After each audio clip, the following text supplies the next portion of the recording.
Big day here at WFAN. Obviously, the last day of Mark Chernoff as our program director. Spike Eskin, who's going to step into his role, begins next week. And, Mark will hop on the program a little bit later on. We'll reminisce with Mark, as you just heard during, Boomer and Geo with Recco there, Craig there. They just gave you a tremendous final last 70 minutes of radio there, reminiscing with Mark. Yes, they did, and that was great, but they did not apply nearly enough pressure to make sure that Mark ranks his all-time favorite radio hosts before he walks out the door. He's not going to do that. Come on. If we start like a chant, rank 'em.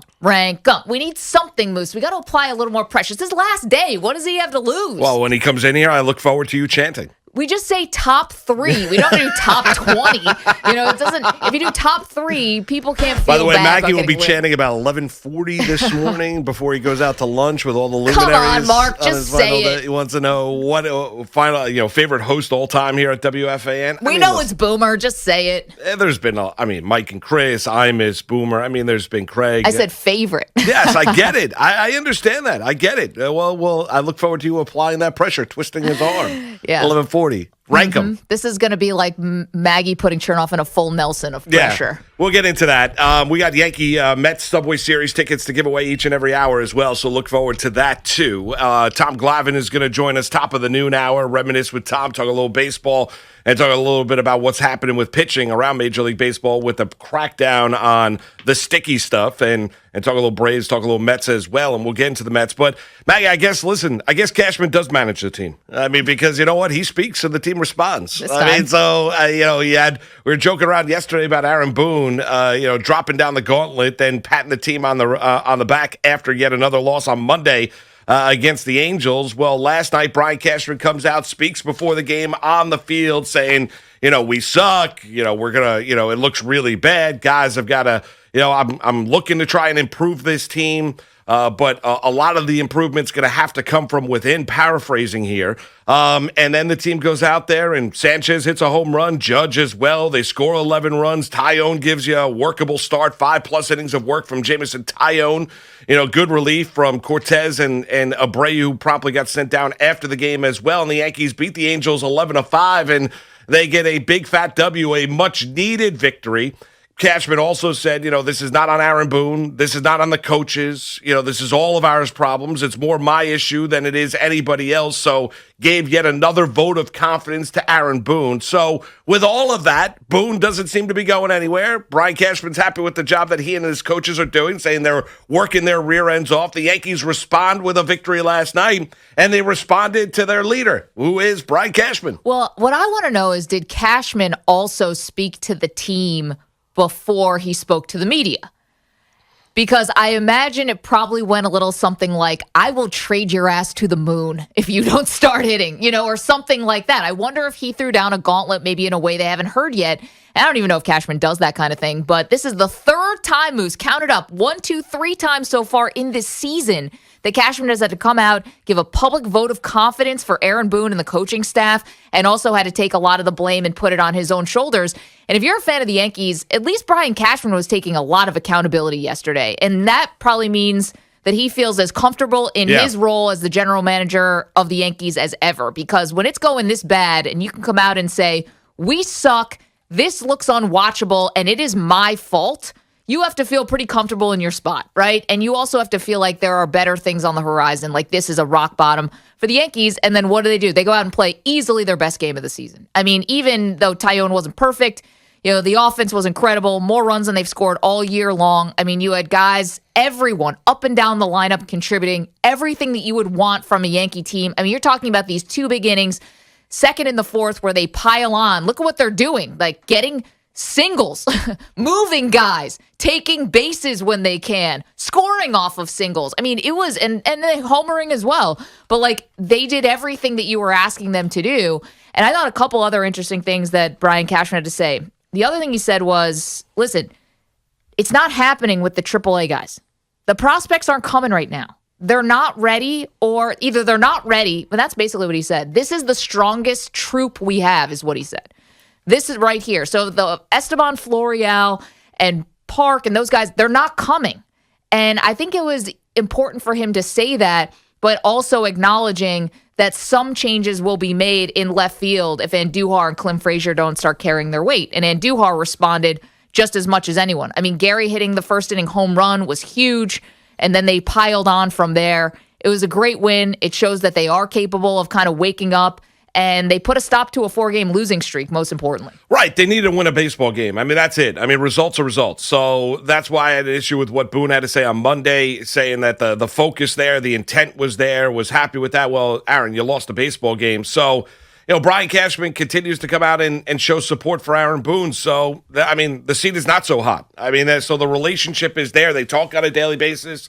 Cashman during the course of the offseason said he'd like to have Boone here forever. I mean, so there is a great affection between the two and a great respect between the two about the process that they go through on a day-in, day-out basis. Now, you want to say that, Aaron Boone listens to Cashman, handed the lineup, everything with the collaboration. That's fine, but that goes across all of Major League Baseball. So if you're looking at that being an indictment on Aaron Boone, it's really an indictment on every manager in the entire sport outside of maybe Tony La Russa with the Chicago White Sox. But everybody else is basically in lockstep with the analytics department and the respective general manager for any single team. So you can't look at Boone and people, we've had Yankee fans talk about him being a puppet. I mean, listen, even Brian Cashman after last season got asked the question, is Aaron Boone a puppet? So that got a little uncomfortable. Here's what you do know. Boone's not going anywhere. So let's take that off the table. So we've had those conversations. We've had that. You're not calling up L'Oreal. You're not calling up anybody from AAA. What Brian Cashman did yesterday is saying, given, as Maggie mentioned, important, give these guys a vote of confidence.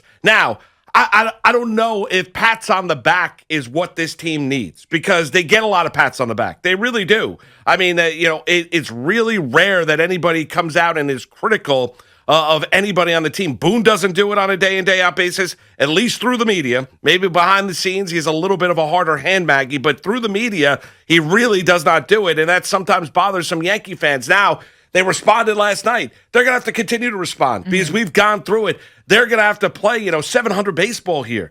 It's not a matter of winning a couple games, because we've seen them respond. They won 3 straight series. They got swept by the Boston Red Sox. Then, lost to the Angels on Monday night. They responded last night. Is last night maybe a turning point and a sign of things to come? I, as a Yankee fan, Maggie, I got to see a little bit more in order to believe it. I think Cashman's going to try and improve this team. He said he's going to do that unless this team completely and utterly bottoms out.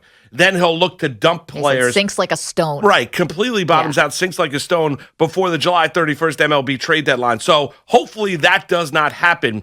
But I think a lot of Yankee fans have a hard time saying, well, I'm going to now buy in what I saw last night. This is a turning point, because we've been down that road this year, weeks ago, months ago, where you said, all right, now this is the Yankee team we're going to see for the rest of the way. And then they take 2 or 3 steps back. So I think you got to see a lot more. Okay.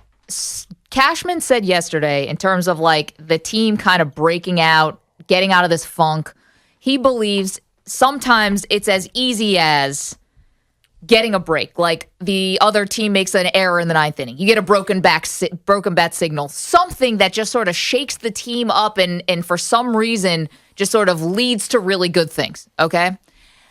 The Yankees put together their best game of the season last night, no doubt about it. There is also no doubt that the biggest star in this series is Shohei Ohtani. Shohei Ohtani has taken over this city. The way that his at-bats are being described, the way that he's looked on the field, first of all, but also the sort of mythology that's around Shohei Ohtani, or that's building and growing around him, the way that his teammates and opponents speak about him, the fact that, this was we thought it was a near miss for the Yankees. Turns out he never wanted to play on the East Coast, so the Yankees never had a shot at him. The domino effect of him not coming here. There's just so many things that's wrapped up with Ohtani. He is the biggest star of this series. What that turning point could truly be for the Yankees is if you go out and if you crush Ohtani tonight.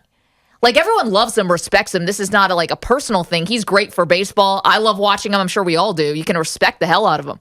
But if he's going to be on the mound tonight and he's going to hit for himself, Joe Madden said yesterday. Yeah, unbelievable. If they go out and bombs away on Ohtani, who's got a 2.5 ERA, he's the best pitcher on their team and best player on their team, Mike Trout's hurt. If they go out and hang one on him, That could be the turning point that they're actually looking for, Moose. Like, that could be the rallying cry where you, I know it's a 4-game set, but the third game of a 4-game set, the biggest star in this series gets humbled by the New York Yankees lineup. That could be a real turning point. It could. Maggie, I'd push back and say I need to see more. It would be cool. Even if they crush Ohtani? Even if they crush Ohtani. Okay. Even if they crush two Ohtani. good ones in a row. I get it. I understand. But even say if they score 9 or 10 runs tonight and knock them out of the game like in the fourth inning. Knock them out of the game, have one of those things, the chants raining down somewhere, Cashman's tears all of a sudden turn into a smile because of what Ohtani is for the Angels, and he lost the Yankees Golden catch Goose. A break. Yankee, right. So he is an unbelievable player, number one. He's worth the price of admission. You look at it, you know why Cashman was enamored with him. The Yankees as an organization were enamored with him. We talked to Bobby Valentine last week, who said, listen, he's different. Mm-hmm. I mean, I was telling people when he came over from Japan, he's different. He's going to revolutionize Major League Baseball of what he can do offensively and what he can do on the mound. And unfortunately, his brilliance, has been kind of stunted by the injuries that he has suffered, Maggie. But I mean, he's all out right now. He's an I can't wait to watch him pitch tonight. But to your point, if they embarrass him, yeah, I think it would be a positive sign. But I'm not diving in yet. I just can't. I'd maybe dip my toe in the water. Mm-hmm. I'd be excited about the moment. I'd be excited that, you know what, maybe they've turned a corner. But until I see that kind of sustained success, right, it's hard for me then to come on you and I tomorrow morning, as the Yankees, weather permitting, play on Thursday afternoon against the Angels. Yeah, looking dicey. Yeah, looking dicey a little bit. But I'd be hard-pressed to say that I'm all in tomorrow, 24 hours from now, if they knock around Ohtani tonight. Man, Moose, I mean, just take the W's where you can get them, I'll dude. take it. My point being is the Yankees need to win. No, so I get it. You're not just going to flip the script. I get it. Whether they win tonight 8-2 or whether they win tonight 4-1, they've got to win baseball games. I don't care if they win the game 2-0, which they'll never do. But, I just want to see the Yankees win some games and string along some sustained success because even when they've won consecutive series, 2-3 series in a row, they have the embarrassing, they're 0-6 against Boston, getting swept by the tie, all the things that we've talked about with this Yankee team up until this point in time.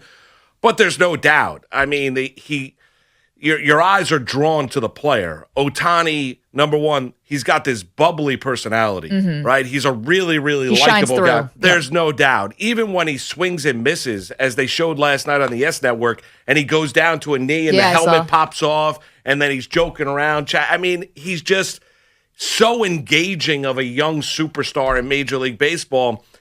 It's going to be fun to watch him tonight. I'd love to see the Yankees knock him around. I wouldn't guarantee, though. I don't want the flip side.